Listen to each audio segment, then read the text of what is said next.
I'm standing in my cramped bedroom at 2 a.m., stuffing my entire life into garbage bags while my sister sleeps peacefully down the hall. But here's the twisted part. I'm not running away from an abusive husband or escaping a dangerous situation. No, I'm fleeing from my own sister who just announced her 6th pregnancy and expects me to raise that child too, just like I've been doing with her other 5 kids for the past 3 years while she sits on her but doing absolutely nothing. You want to know how insane this got? This woman, my own flesh and blood, didn't just exploit me financially. She didn't just force me to be a free nanny while working 60-hour weeks. She literally stole my identity to buy a $3,000 designer baby crib on my credit card. And when I finally decided to leave and start my own life, she called the police and told them I was a thief who stole $10,000 and her grandmother's jewelry. But wait, it gets even crazier. When those officers showed up at my door with handcuffs ready, someone appeared with evidence that would flip this entire nightmare upside down. And trust me, what happened next? You absolutely need to see it to believe it. My mum told me this video would never reach 10,000 views. She said there's no way I'd get 1,000 subscribers from telling this story. So I'm challenging you right now, if you want to prove her wrong, smash that subscribe button, and drop a comment telling me where you're watching from. Let's show her exactly what this community can do. Now, let me tell you how this horror story actually began. Welcome to Family Fallout. Buckle up for an absolutely wild story coming straight out of Henderson, Nevada. I never thought a simple plastic stick with 2 pink lines would become the weapon that finally destroyed the relationship with my own sister.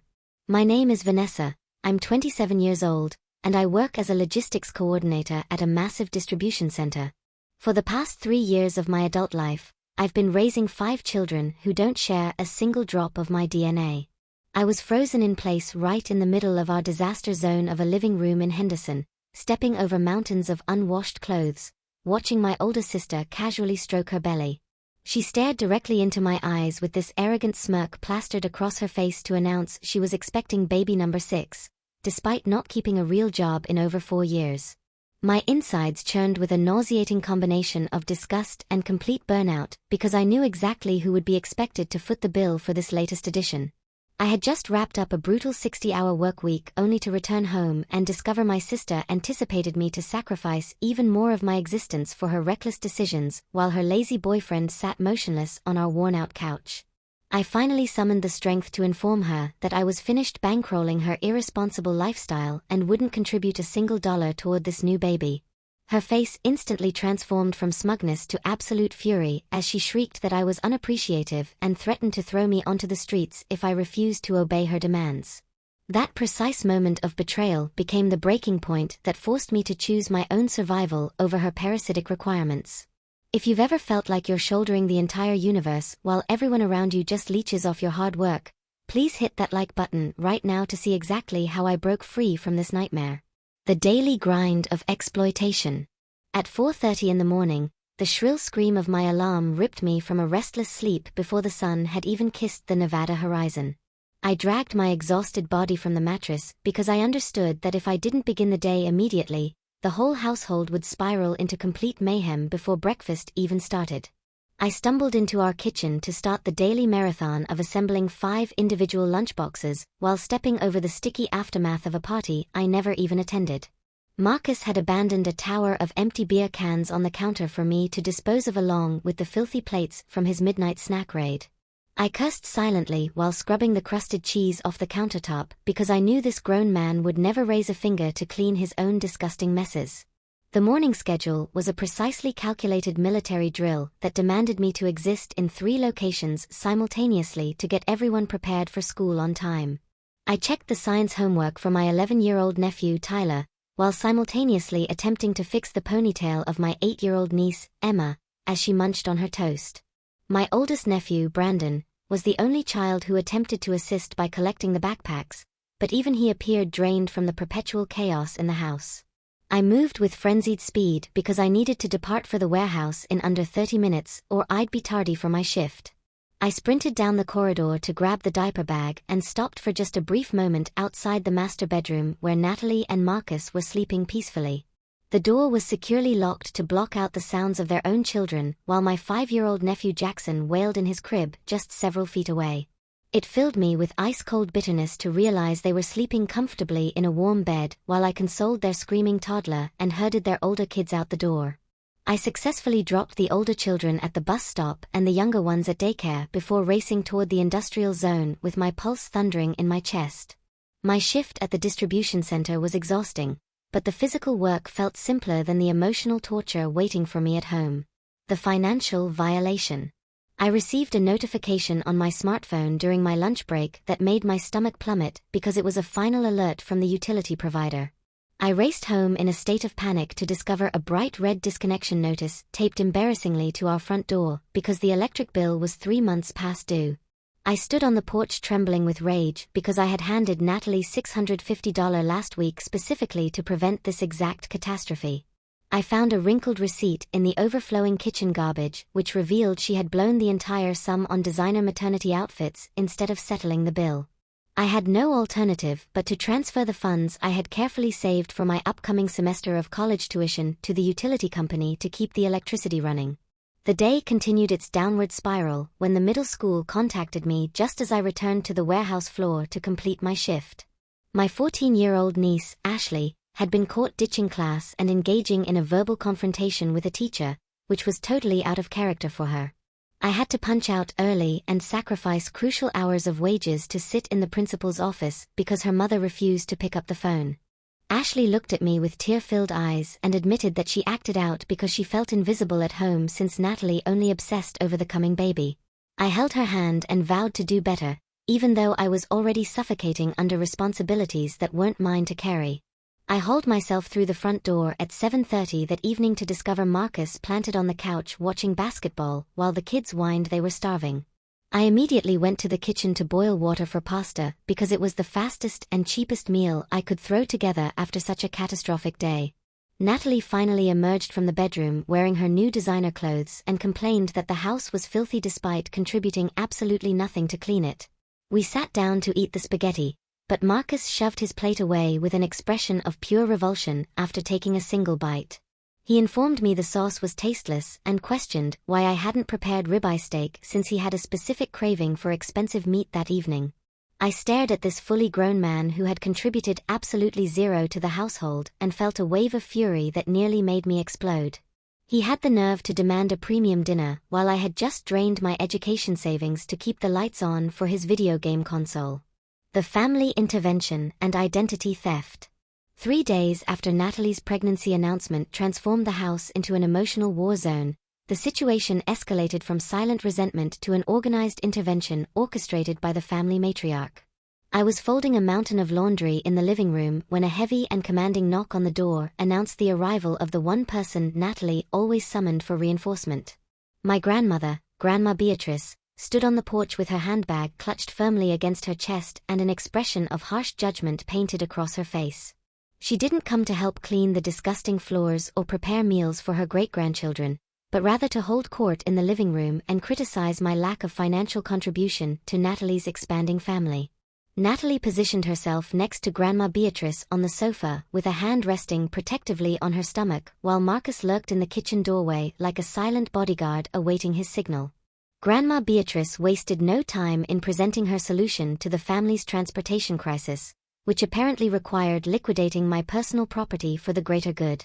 She looked at me with icy eyes and suggested that I sell my dependable sedan so we could pool the money to put a down payment on a brand new 8-seater van for Natalie. I stared at her in complete disbelief because that vehicle was my only method of getting to the warehouse and attending my evening classes to finish my degree. I attempted to explain that I required my car to maintain the job that covered the household expenses, but my reasoning fell on deaf ears because Grandma Beatrice believed family obligations trumped personal survival. She shook her head in disappointment as if I were a defiant teenager rather than the only gainfully employed adult in the room. Grandma Beatrice leaned forward with a scowl and delivered the line that was clearly rehearsed before she arrived to guilt me into submission. "Vanessa, you're being incredibly selfish. Your sister is carrying a precious life inside her, and you only care about keeping a few dollars and that old car." The accusation stung because I had sacrificed everything to this family for 3 years, but I refused to let them confiscate my mobility and my only escape route. I stood up to face them and kept my voice calm despite the shaking in my hands. That's not selfishness, Grandma. That's my property. I will not sell my future to finance Natalie's poor choices anymore. The meeting concluded in a hostile standoff with Grandma Beatrice departing in a huff while muttering about my ingratitude. But the financial violation didn't end at the demand for my car. I went to my room to decompress and decided to check my bank accounts to ensure I had sufficient funds left for gas after settling the utility bill. That's when I noticed a suspicious email notification from a credit monitoring service regarding a hard inquiry on my social security number that I had not authorized. I logged into the portal with a sinking sensation in my chest and discovered a newly opened credit card account that had already maxed out its limit on a high-end baby furniture website. Natalie had used my personal information to purchase a designer crib and stroller set while I was at work earning money to keep the lights on in her house. The betrayal felt like a physical punch because this wasn't just laziness anymore. It was a federal crime committed against her own sister. Escape planning with my best friend. I felt the walls of the house closing in on me, so I grabbed my keys and drove straight to a small coffee shop on the edge of Henderson to meet the only person I could trust. My best friend Amber was already waiting at a corner table with an expression of concern as I slammed the printed bank statement down in front of her. Amber worked as a paralegal and she reviewed the fraudulent charges with sharp professional precision that calmed my racing heart.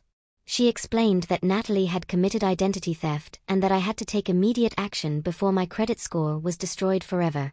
We sat there for over an hour as she guided me through the process of calling the fraud department to freeze my credit and dispute the charges.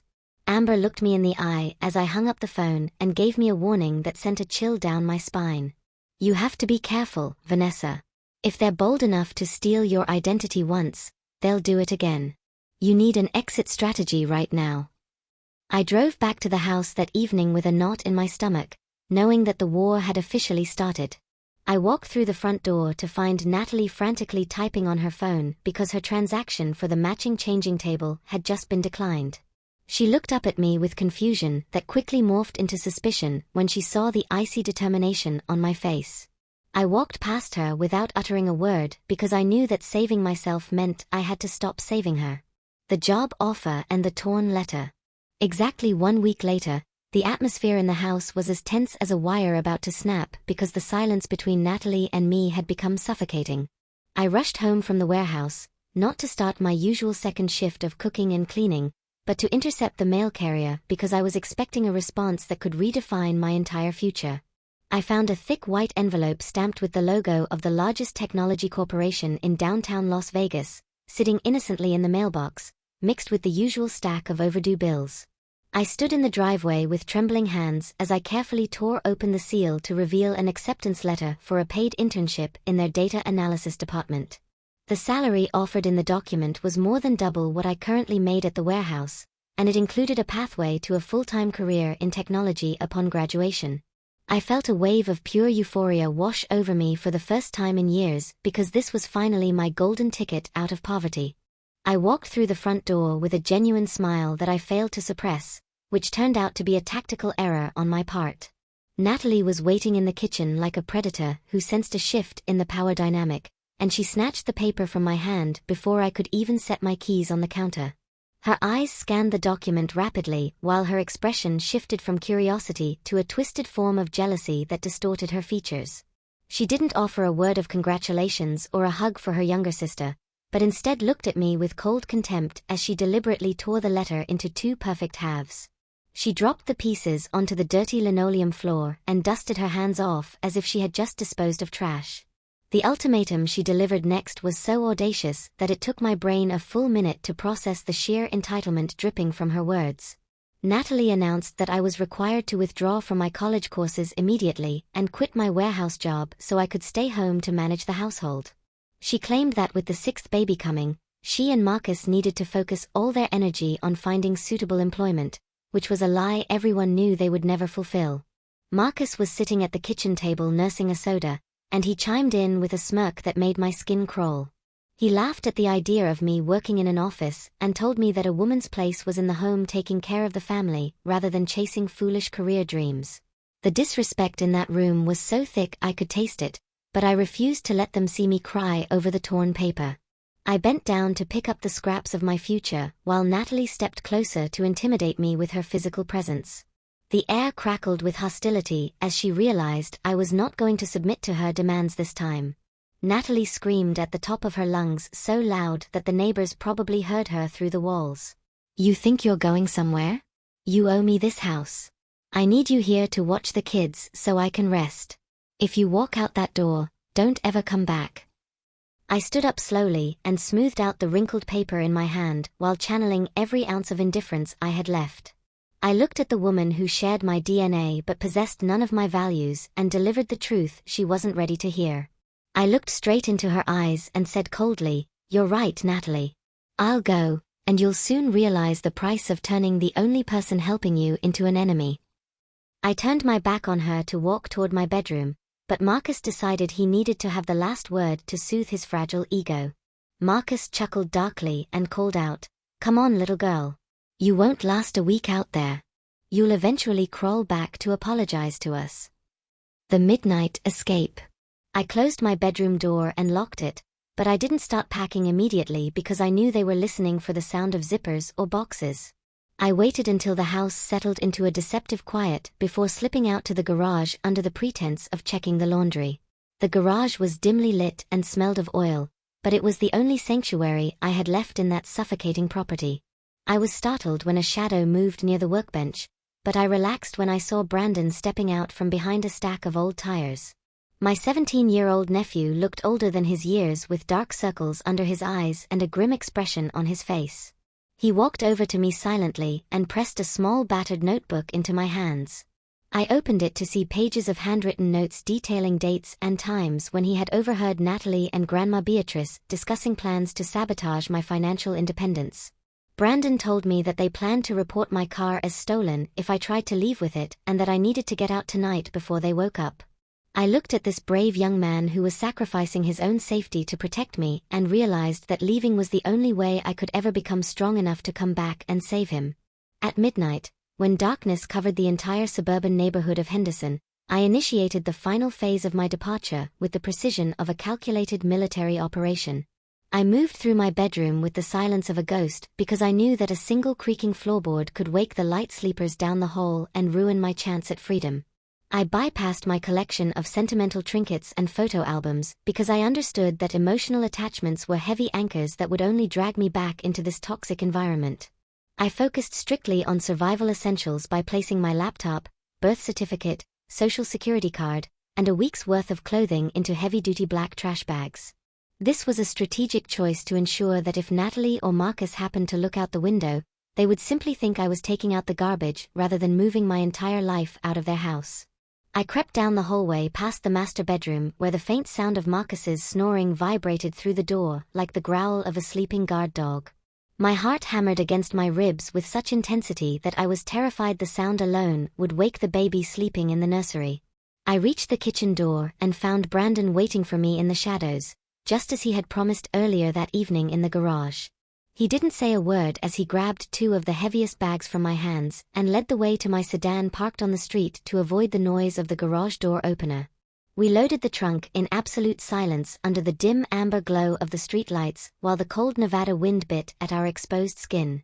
I turned to look at my nephew one last time and felt a crushing weight of guilt settle in my chest because I was leaving him behind to be the responsible adult in a house full of children.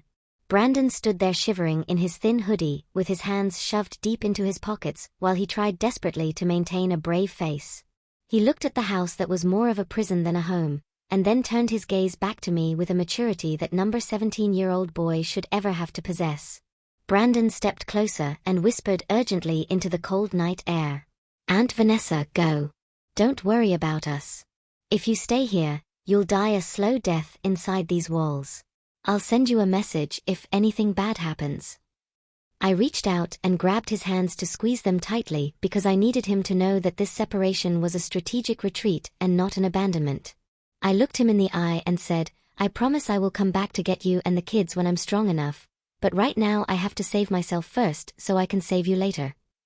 He nodded once and pushed me gently toward the driver's seat before turning back to the dark house to resume his watch. I started the car and allowed it to roll down the hill in neutral before engaging the engine to ensure the noise didn't travel back to the driveway. I drove through the deserted streets of Henderson with tears streaming down my face, but with a sense of relief so profound that it made me lightheaded. I drove for 45 minutes to the other side of the city to a rundown apartment complex that Amber had managed to secure for me just hours before. The studio apartment was located above a noisy laundromat and smelled faintly of old cigarettes, but to me it smelled like victory.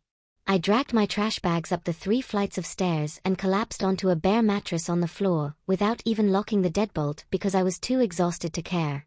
The police confrontation. The peace I found in that empty room was shattered the moment the sun came up the next morning. I woke up not to the sound of screaming children or demanding adults, but to the relentless vibration of my cell phone dancing across the wooden floorboards. I picked it up to see 97 missed calls and hundreds of text messages from Natalie that ranged from confused to apologetic and finally to homicidal. The sheer volume of her rage confirmed that she had woken up expecting her morning coffee and unpaid nanny only to find an empty room and a cold stove. I ignored the calls and pressed play on the most recent voicemail she had left just 3 minutes ago. Natalie's voice shrieked through the tiny speaker with enough venom to curdle milk. "You're an ungrateful brat. I will call the police and tell them you stole my money. You will pay for abandoning this family in our time of need." I listened to the threat with a calmness that surprised me because for the first time in my life, I was not in the room with her to absorb the blow. I saved the voicemail as evidence and then blocked her number before getting up to start my first day as a free woman.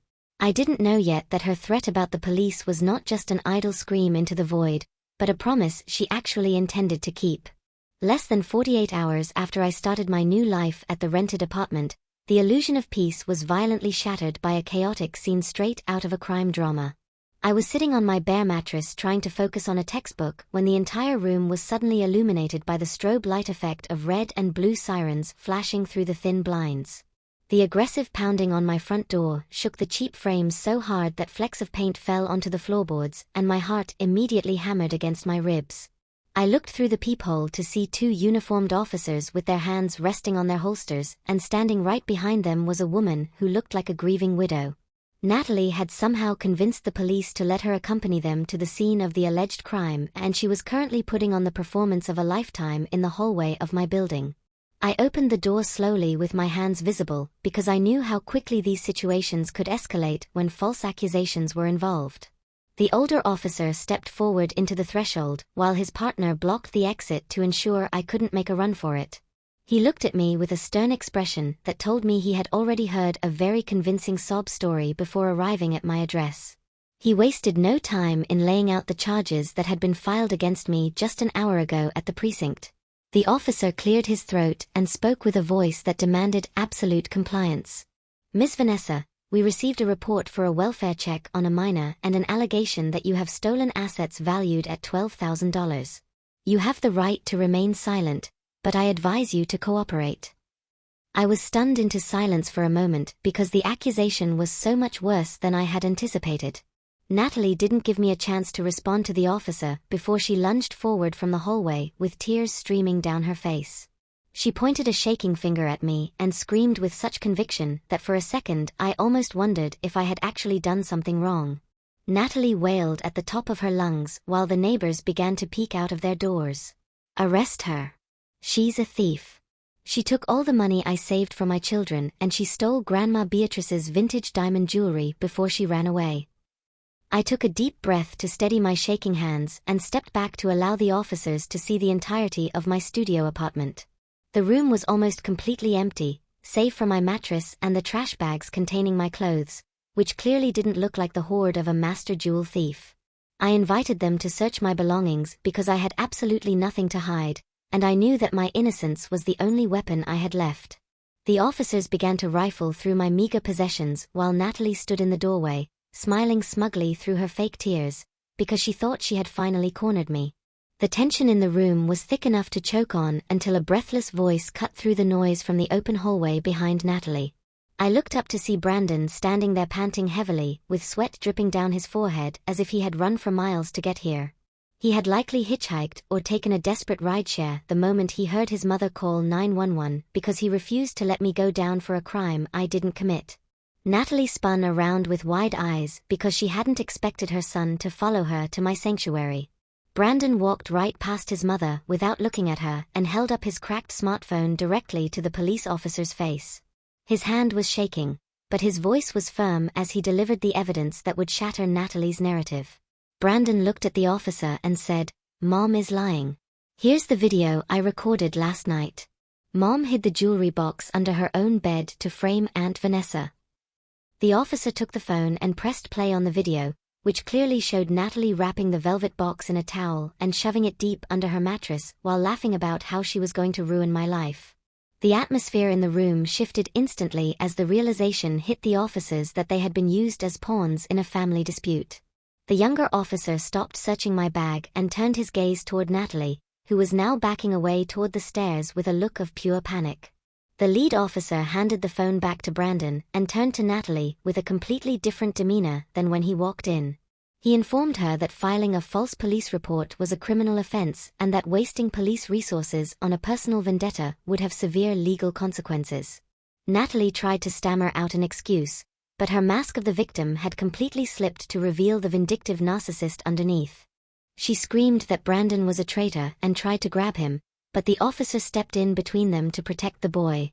I watched as the power dynamic flipped entirely, and Natalie realized that her attempt to destroy me had just handed the authorities the perfect reason to investigate her instead.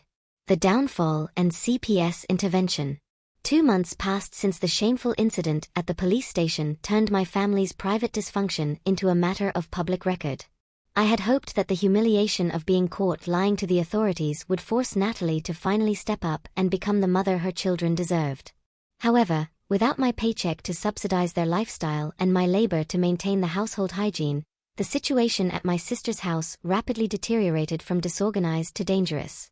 The police officer who had handled the false theft accusation filed a mandatory report with Child Protective Services because he was alarmed by Natalie's unstable behavior and Brandon's desperate video evidence.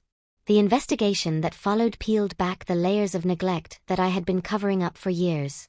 A caseworker arrived at the house for a surprise inspection and found conditions that were legally defined as uninhabitable for minors. There was black mold growing in the bathroom that no one had scrubbed in 9 weeks, and the refrigerator was completely empty except for a few condiments and expired milk. The electricity had finally been cut off again because Natalie refused to use her own money to pay the bill I had settled months ago. The caseworker noted that the younger children, specifically Tyler and Jackson, were showing signs of malnutrition and poor hygiene that could no longer be ignored. Marcus proved exactly how much his loyalty was worth. The moment the pressure from the government agencies became real, he realized that staying with Natalie meant he might be held liable for child neglect or forced to pay for the mounting legal fees. He didn't fight for his family or try to find a job to fix the mess he helped create. Instead, he waited until Natalie was asleep one Thursday night and quietly packed his bags. He raided the house for anything of value, including the small stash of cash Natalie had hidden in a cookie jar, and vanished into the night without even leaving a note for the woman who had supported his laziness for years. Natalie woke up the next morning to find herself completely alone in a crumbling house with 5 terrifyingly quiet children and a court summons taped to the door.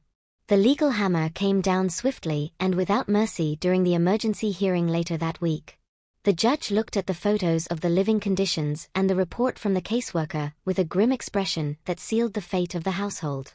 Natalie stood there trembling, not with maternal concern, but with the terrifying realization that her safety net was gone. The CPS caseworker delivered the verdict that shattered Natalie's delusion of control.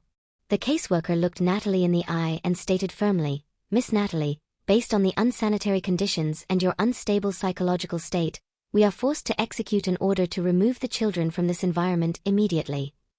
The children were placed into temporary foster care with Brandon being separated from his younger siblings, which was the one thing I had tried so hard to prevent. Natalie was not only stripped of her custody rights, but also slapped with a sentence of 300 hours of community service and a hefty fine for filing a false police report against me. The desperate confrontation. In a state of absolute desperation, Natalie tracked me down to the corporate office where I was completing my internship. I was in the middle of a meeting with my supervisor when the receptionist called to say there was a hysterical woman in the lobby demanding to see me. I walked out to find Natalie looking like a ghost of her former self with disheveled hair and manic eyes. She spotted me and immediately dropped to her knees in front of the security guards and my colleagues, causing a scene that made my face burn with embarrassment. Natalie grabbed the hem of my skirt and wailed loud enough for the entire floor to hear. "Vanessa, I beg you, please tell them you'll pay the rent. Marcus left and I can't lose the kids. You're their aunt." She was trying to weaponize my love for the children one last time to save herself from the consequences of her own actions. I looked down at her and felt a profound sadness, but the guilt that used to control me was gone. I knew that giving her money now wouldn't bring the kids back. It would only prolong her dysfunction. I stepped back out of her reach and delivered the final verdict on our relationship. "I raised them for 3 years, Natalie, but you never acted like a real mother. This is the consequence you have to carry. I will not save you this time." I turned around and signaled for security to escort her out, leaving her sobbing on the marble floor while I walked back to my desk to continue building the future she had tried so hard to destroy. The triumphant ending. 6 months later, I stood on the top floor of an office building in Las Vegas, watching the neon lights flicker to life against the darkening desert sky. The silence in my corner office was not the empty and terrifying quiet of abandonment, but rather the luxurious peace of a life finally under my own control. I had completed my internship with top marks and the company had immediately offered me a full-time position as a junior data analyst with a starting salary that exceeded what Natalie and Marcus had made in 3 years combined. I lived in a modern apartment complex just 15 minutes away from the strip where the electricity never shut off and the only person I had to clean up after was myself.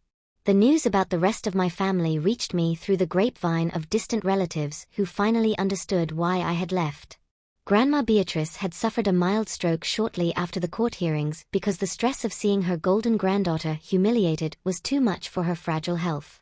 Without my income to pay for her medications or Natalie's willingness to care for her, she had been moved into a state-funded nursing home facility on the outskirts of Henderson.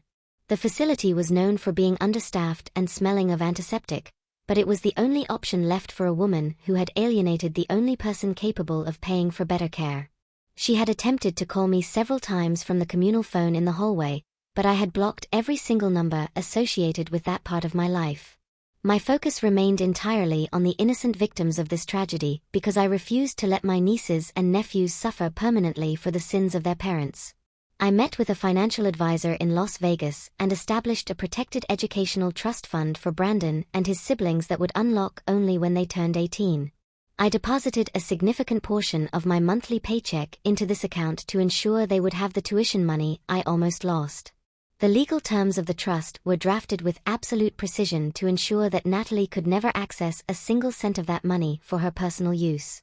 Brandon was currently living with a foster family that actually encouraged his academic interests, and we exchanged emails weekly where I promised him that his future was secure as long as he stayed in school. The most satisfying closure came from knowing exactly where Natalie had ended up after the dust settled on her destroyed kingdom. She was currently working the night shift at a 24-hour laundromat in a rough part of town to pay off her court fines and community service fees. But wait. You think that's where this story ends? Oh no, no, no. What happened next will absolutely shock you. Because 3 months after I thought I had finally closed this chapter of my life forever, I received a phone call that made my blood run cold. The voice on the other end was someone I never expected to hear from again, and what they told me changed everything. You see, Natalie wasn't done trying to destroy my life. In fact, what she did next was so calculated, so manipulative, and so absolutely insane that when I tell you, you're going to need to sit down. And Brandon? Remember my brave nephew who saved me with that video?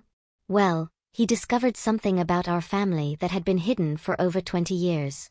A secret so dark that when it came to light, it explained everything about why Natalie behaved the way she did. And trust me, you are not ready for this revelation. I'm going to tell you everything that happened in part 2, but first I need to know you're invested in this story. Smash that subscribe button. Comment part 2 below. Tell me where you're watching from, drop your city or country in the comments. I want to see how far this story reaches across the globe. Remember, My mum said this video would never get 10,000 views. Let's prove her wrong together. Hit that like button, subscribe, and comment part 2 right now. Don't forget comment part 2 below. Backhand index pointing down.